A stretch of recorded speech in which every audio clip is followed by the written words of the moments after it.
Dito na si Kabayan. Ma'am, anong pangalan mo? Sandria Ati po. Taga saan ka sa atin? Sa Zamboanga po. Matagal ka na dito? Mag 7 months pa lang. Bago ka pa lang dito? Pero umuwi po ako galing bakasyon pa, bale, second time na din po. Pero total ka, ilan na?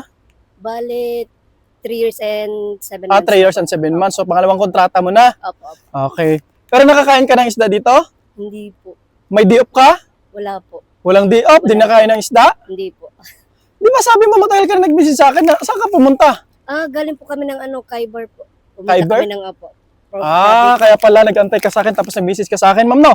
So, ma'am, ngayon wala tayong gulay, wala tayong preskong isda kasi ang pamigay namin is inihaw na isda. So, deserve mo kumain ng isda kasi wala kang di-off at hindi ka nakain ng isda. Opo. May pamilya ka sa atin? Meron po. May pamilya na si Kabayan. Ma'am, ito na yung inihaw na isda mo. Ma'am, bago kita bigyan ng inihaw na isda, bigyan kita ng bigyan kita ng sticker. Tuna man sticker. Marami tayong tuna man sticker ngayon pamigay. Libre lang to. Ma'am, ayan na ma'am, libreng tuna man sticker mo. At saka, may bagoong ka ma'am. Kunin mo yung bagoong mo. Masarap na bagoong natin. Ma'am, buksan mo. Tingnan mo yung inihaw na isda mo. Sige na, ikaw, buksan mo. Para makita niya ni ma'am na inihaw isda talaga. Ayan.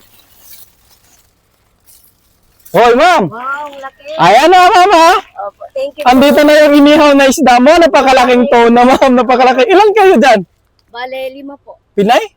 Hindi po, ako lang mag-isa. Isa lang, ma'am. Paano? Matagal-tagal pa to, ma'am. Pero kumakain din sila ng isda. Okay, ma'am, ha? Ma'am, deserve mo kumain ng isda, ma'am. Kasi wala kang di-off, di ka nakain. So, ito, ikaw yung maswerte na binigyan namin ng inihaw na tuna, ha? Thank you po. Maraming salamat, sir. Ma'am, anong masasabi mo?